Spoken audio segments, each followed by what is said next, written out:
Good, everybody. So it was exactly 1 year ago, here today, in fact, that we launched the new Textiles Economy.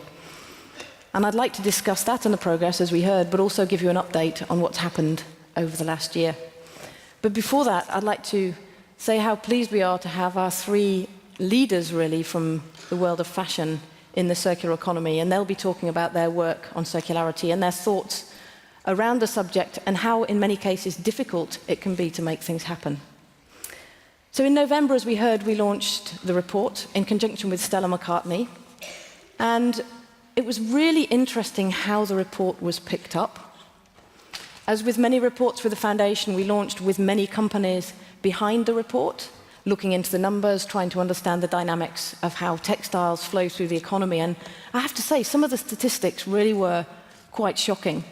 You know, the one that I really picked up was 53 million tons of clothing produced every year, and 87% of that gets landfilled or incinerated.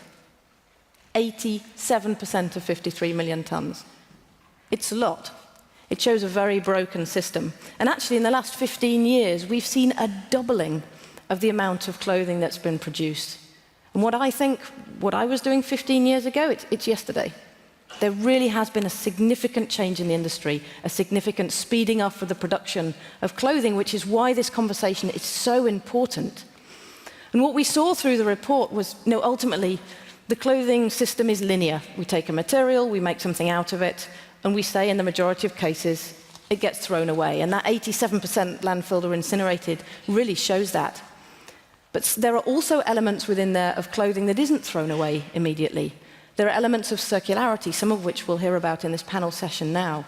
People who are rethinking the way clothing's designed, rethinking the way clothing's made, rethinking, ultimately, the way the system works. And that's what's so important, is painting a vision of what a system that works can look like. We know linear, no matter how efficient it is, cannot run in the long term. We have a growing world population, and we have a vastly increasing use of textiles globally. So what could? And you could just sit back and think, well, we'll slow down our demise of the textiles industry because we're speeding up the use. We'll try and speed it up a little bit less. Or you could rethink the entire system. You could rethink the system to one that could perhaps possibly work. And we set about in that report trying to work out, what does that look like? What could that system possibly look like? And when we looked into this vision, we wanted to understand how other people, other organizations, other learners, how they took that report that came out in November and what they did with it. So we went to the University Central St. Martin's, and we got 6 teams of students to produce a video so that they could distill exactly what they thought a circular textiles system could look like. And I'd like to show you that video now on the screen.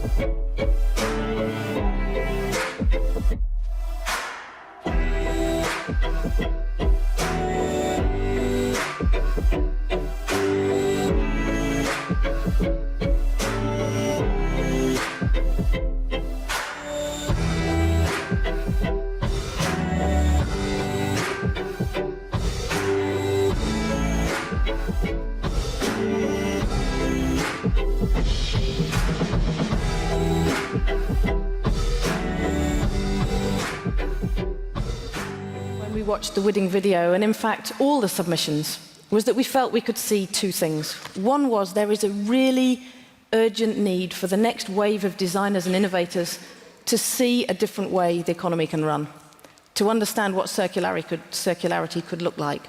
And the other thing that came from the videos and from the report were there are 3 things to do to create a circular fashion system. 3 things makes it sound easy, but actually you could distill 3 things down to different elements. Putting them into place may be harder.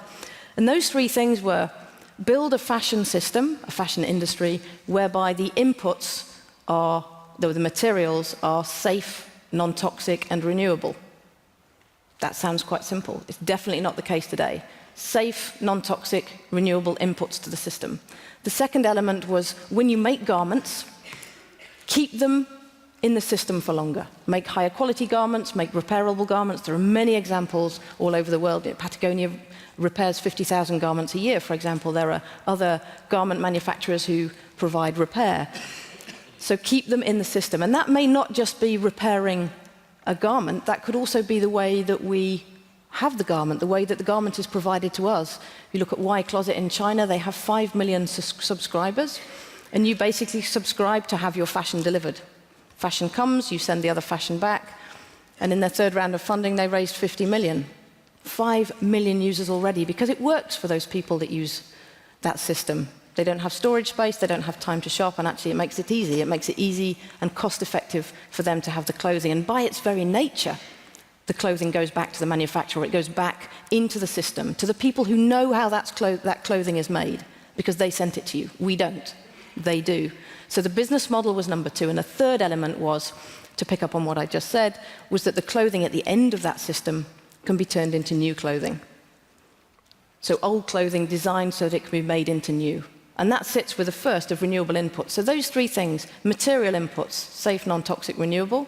The second is the business model, how we have access to that clothing, which could be sold, but it could also be different business models. And we'll hear about RealReal in a moment. And then the third element, very importantly, is about what happens to that garment at the end of its use period or life, to stop the 87% being landfilled and incinerated, which is effectively waste. And you think in today's time of innovation and creativity, why would we ever design anything that could be waste, that would turn into waste? Why would we do that? And we see that with the students. They get it immediately.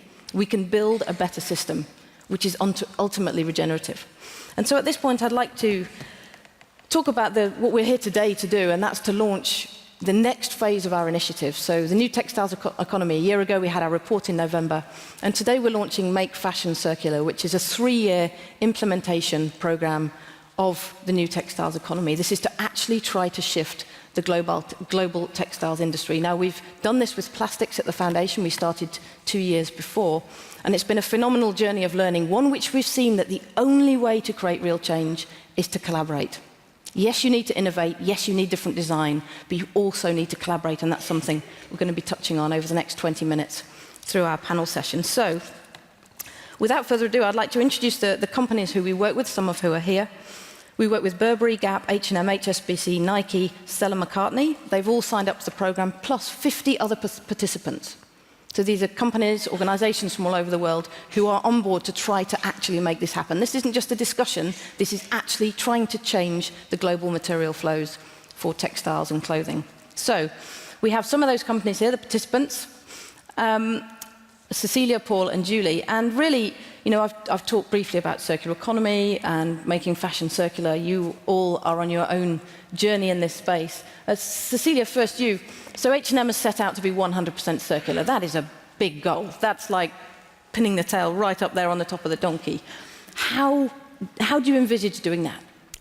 We don't know. No, but to be honest, I think we've set a vision to become 100% circular and renewable, and it's a very bold, as you say, an ambitious vision.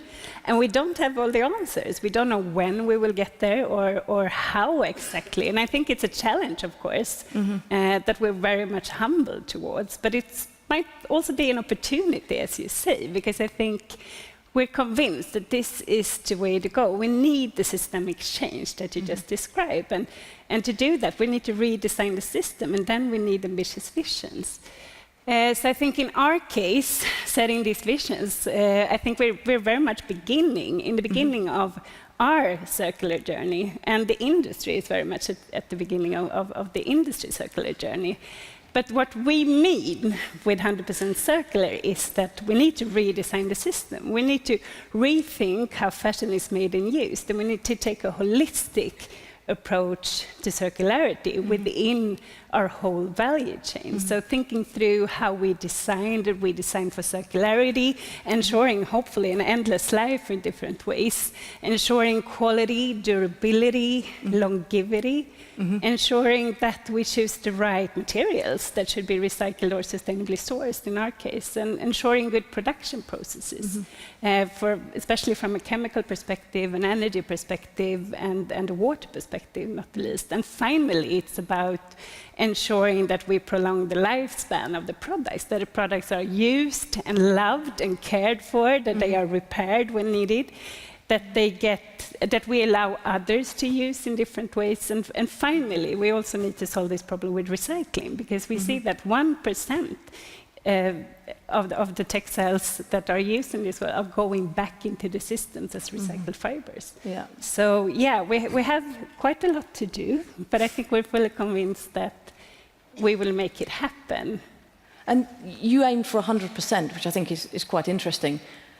If you aim for 100%, there's nobody in the organisation who can say, I'm the 10% that's not. If you aim for 90%, everyone thinks, oh, I'm in the 10% that's not, so I don't really need to innovate. With 100%, it's quite clear. Yes, it's quite clear. There needs to be innovation across the board. And I think what we also do, I think, to reach this 100%, as I said, we don't know when or where, but our strategy is to set big and ambitious goals towards this journey, covering our whole value chain from design to end of use. And I think for us, we've started to set goals. We set a goal on material that we by 2030 will only use recycled or other sustainably sourced materials. And this is 2030 at the latest, because I think some of our brands in the H&M Group will be there even further. We have also set a goal to collect 25,000 tons annually in the H&M Garment Collecting Initiative.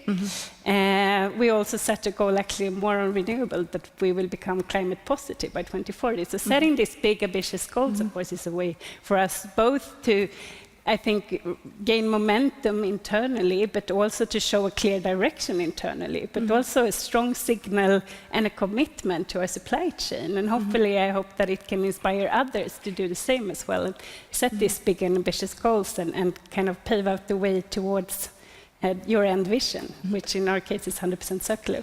And with the goal to collect the textiles back from consumers from the stores, what do you intend to do with that? I think the Garment Collecting Initiative, a lot of our brands are collecting clothing for reuse and recycling in the stores. I think it's a way for us to also engage the customer, because the customer is, of course, part of our value chain and one very important part for that sake. So we want to both engage, inspire, and enable our customers to make sustainable choices through our products and collections, but also through the Garment Collecting Initiative, where we actually have collected 63,000 tons since the start. And I know it sounds a lot, it is a lot, but we could do a lot more. So therefore, we've also set this goal to kind of motivate ourselves internally to reach 25,000 per year. And finally, I also want to mention, when speaking about the customers, that we have actually also now launched a pilot project on care and repair called Take Care. And this project is really about inspiring the customers to maintain the love affair with their clothing. And it's a concept of both guidance and inspiration, where we have repair tips and how to sew in a button, or how you can clean your clothing instead of throwing them away for that sake. But I think guidance and inspiration, satisfying with videos, which is something that I didn't know about before. Maybe I was too old, but it's like watching someone iron a shirt. Isn't that satisfying? And things like that. But it's also about services. So we provide repair services in our stores, and also actually upcycling possibilities, remake possibilities of decoration and embroideries for that sake. And finally, it's about products. So then we provide products that will inspire and enable our customers to take better care. So mending kits and detergents that wash on lower temperatures, decoration patches, repair patches, and things like that. And on the subject of keeping clothing cycling for longer, Julie, could you talk us through the RealReal story? Because I think the story itself is quite interesting, and what you do and growth that you've seen recently. So all we do is sell used things. So we sell luxury fashion, men's and women's, fine jewelry, watches, home and art. And this year we're going to be over 700 million in GMV. Next year we should be over $1 billion. We're about, we'll be 7 years old in June. But we don't just provide a platform. We actually take possession of the goods, we inspect them, we authenticate them, we write the copy, we set the price, then we pick, pack, and ship when the orders come in. So about 90% of all the product we bring in is gone in 90 days. And we also get product. The interesting thing is we have so much product coming in, but we've got consumers buy from us, they resell the next season, and then they buy again. So we're also getting people to circle in our own circular economy. The brands, for example, some of the brands have been very open to us, and the one that's embraced us the most is Stella McCartney. So we have a relationship with Stella because she actually believes that if she puts in the time to make her garments well, it should have an afterlife through resale. And who are your clients? Who's buying from RealReal? What's the demographic? It tends to be working people. The household, the buyers, about 75,000 and above. So it's people that are out working. It's no surprise. And we sell all over the world. 90% of our sales go into the US, and it tends to be around the coast in large cities. Yeah. But here's the other thing that I think is really fascinating. I get letters, emails all the time from moms saying they're teaching their kids to buy on our site because it's better for the planet. So we get parents telling their kids and getting them gift cards to make their first purchase on the RealReal and to think differently. The growth has been phenomenal. Really, when you look at the company and where you came from 7 years ago, it's really phenomenal.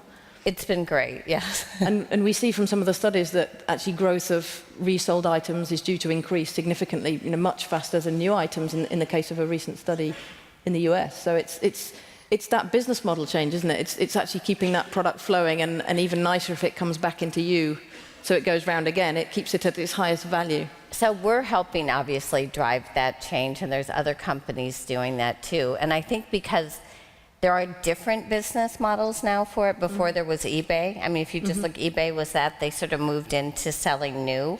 Most of their sales are on new. And many companies sort of picked it up and embraced it in a different way that is more service-oriented to the customer and to the consignor, because we'll actually provide a lot of consignor services.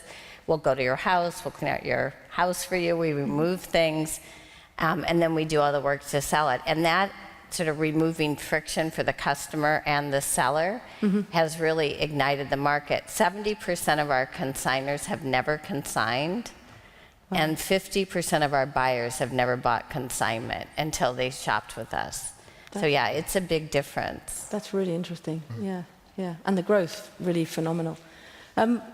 Paul, Levi's has been doing a lot of work in this space for many years.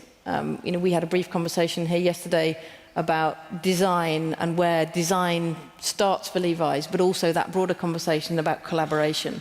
Kind of what are your thoughts on those two elements? Well, I think we proceed with a degree of confidence about the viability of circular design, because in our archive, we have a pair of 501s that's 140 years old, and you could wear them today, right? That the opportunity to design better clothes that don't even require that processing, that can simply last as clothes for longer, that's viable. We've proven that. But we've also challenged ourselves as designers to prove that design for this new circular economy, one where you consider end of life and disassembly as you're considering the beginning of life of the clothes. So this jacket is an example. The farmer's name was Don Cameron. We went to his farm. We proved that you can know the name of the farmer that's growing your cotton. He's growing cotton in the Central Valley of California using drip irrigation that takes the agricultural runoff of other fields and repurposes it as the water for this crop. The longest extra long staple sapima ever grown, right? So it's extremely long fiber length, and then when twisted into the right structured yarn, you end up with a denim that is twice as strong as conventional denim, but it's still just cotton. by taking it to a mill that we have a relationship with, where we've recalibrated the dye system to save 78% of the water in the dyeing process, and then sending it to a factory where we're going to apply our waterless finishing processes. At the same time, our production is actually funding the creation of public water infrastructure in a community in Haiti that very much needs that. And all of this sort of reconsideration of the arrangement of components, including a cotton thread, cotton red tab, cotton pocketing. It's a 100% single fiber strategy inspired by Bill's seminal work, the Cradle to Cradle. Single fiber strategy, knowing that this garment will eventually be the perfect ideal input into a recycling system. If garnetted, it's still such long cotton that it has value as garnetted shredded cotton, but ideally this is the right input to a future state recycling scenario where chemical recycling needs pure cotton inputs, no pollutants, no polys, no lycras, anything like that.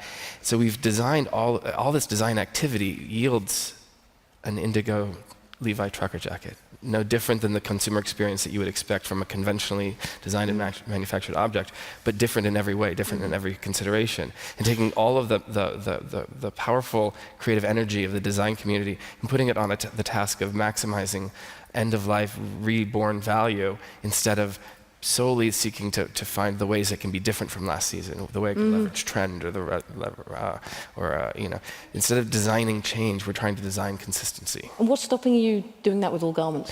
You've done amazing things, don't get me wrong, I'm not trying to underplay it, but this could be possible in a much broader sense. Right, because it's really hard.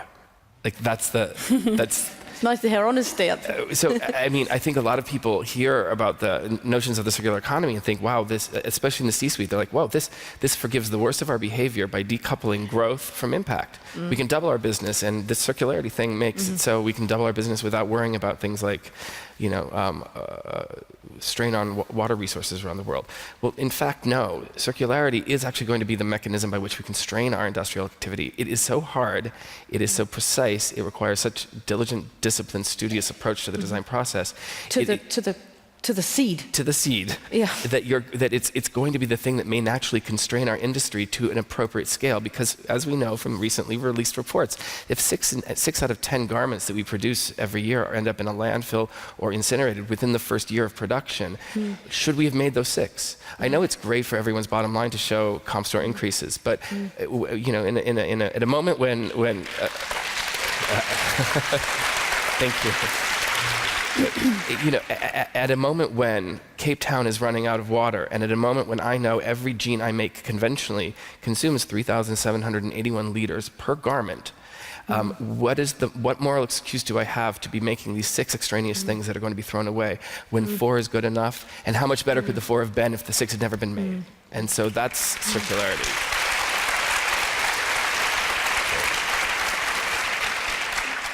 And that's phenomenal to hear, and very, I think, moving for all of us, because it's very honest, and it's very mindful, looking at how things are made. What it strikes me is where the value lies, because you're putting your value in the quality of the product, the longevity of the product, the seed of the cotton that grows the product. It's taking design right to the beginning. And do you see, we hear many comments about fast fashion and the speed of items flowing through the economy. Do you see, and there's a kind of a more equitable balance because the grower's getting more because they're producing a higher quality material, and then do you see that shift? I do, and I can say that this garment and any garment made with this methodology I'm describing is going to be placed at a factory where I know we've implemented our improving worker well-being program. So a different solution in each community. The water infrastructure is the solution for this community in Haiti where this garment was made, but other garments are made in Chittagong, Bangladesh, where what the factory workers have voted on needing is access to financial literacy education and financial services, right? It's a completely different solution by region. But what we know is if we can put our mind to those sorts of challenges and unlocking both social and environmental value, it's a jean jacket. It's been the same jean jacket for 50 years. There's a certain... We're investing in something that's consistent and valuable. Yes. Yeah. We're selling this jean jacket in a different channel, though. This jean jacket's available on outerknown.com. because we know that consumer cares about water, cares about the planet, wants to hear the fullness of that story. And this same jacket it's been available for 50 years, when the spring version of this jacket hit their website a few weeks ago, it was sold out in 4 days, because the consumer's being presented with a complex narrative that respects their intelligence, that says this brand and this brand have collaborated to create shared value that is aligned with your values, and there's a certain resonance when the intelligent discussion about these issues is presented to the consumer. We know that there is a consumer that cares. And talking about telling the story and the consumer that cares, actually 6 of the participants of the Make Fashion Circular initiative have produced short videos, so we've just got a couple of minutes of video to show you of those on those initiatives now.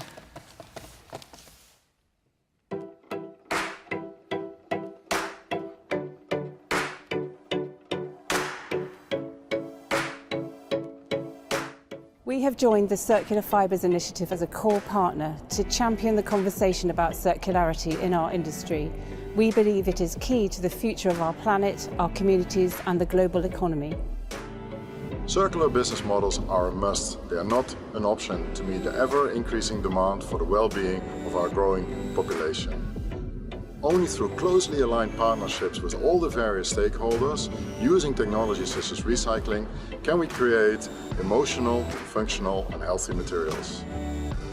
Per un'impresa essere sostenibili, sia pure nel medio-lungo termine, porta dei vantaggi economici non indifferenti. Sempre più sarà importante investire nell'ottimizzazione dei processi, nel risparmio energetico. Notiamo tutti quello che è, per esempio, il cambiamento climatico. Credo che tutti debbano contribuire e gli imprenditori possono essere quelli che danno l'esempio.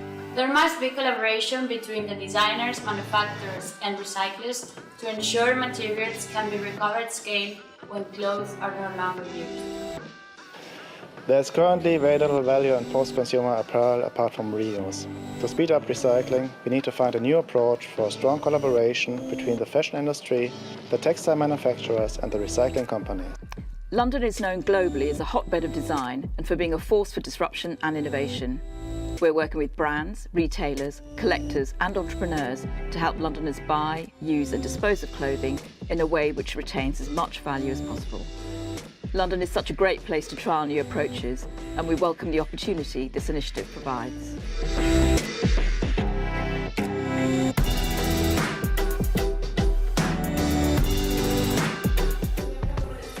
What would be your final comments on making fashion circular? It could be a challenge, it could be... What's your kind of final comment, quite quickly? Cecilia first?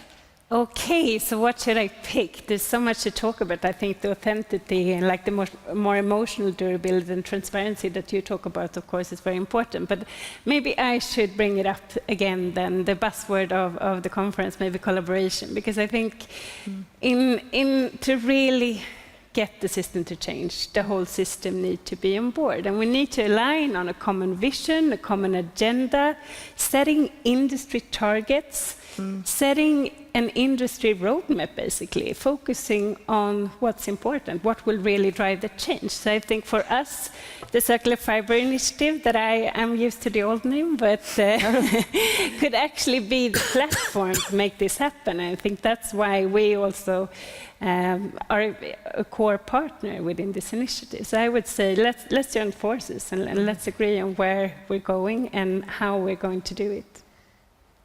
And so for what I would say is the better you make your garments, then you should also embrace resell.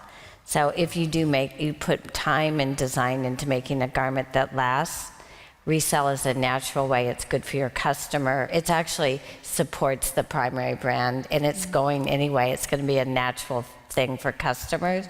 So find a way to embrace it. It will serve your brand. Great marketing. It's great marketing.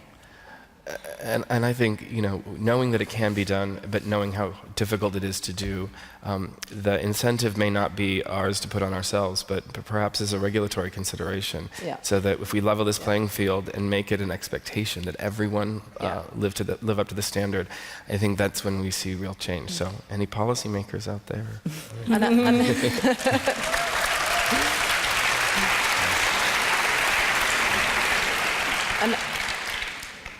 And just to close on that note, I think that's a really important point is that regulation is important, but a common vision for that regulator is important. And the journey that we've seen with the new plastics economy, which is about physically changing the plastic packaging stream globally, it's been a very interesting journey. We've seen some of the biggest competitors come together and align around a common vision to make 100% of their plastic packaging recyclable, compostable or reusable by 2025, which is decided. Now, how we do that is not decided, but those sections are decided. And that's really helped regulation, because you've got some of the biggest players in the world saying, we want to do this. Regulators then can have a very positive dialogue with those organizations to do it. And we've now got between 12 and 13% of the global economy. So based on the vote you had yesterday on how soon could we see change happen, and the majority of the votes were on 2030, I think what we need is a real collaboration around a vision, so everybody's working in the same direction. And only through doing that will this be possible. But we've seen real change already. We've got examples of change. And we actually need to work together to make this happen. It won't happen on its own, and it won't happen as a conversation. It actually needs to be people coming together. And we believe that the Make Fashion Circular is one of the key initiatives to make this happen globally. So thank you all for your time. And above all, thank you. Thank you to you guys.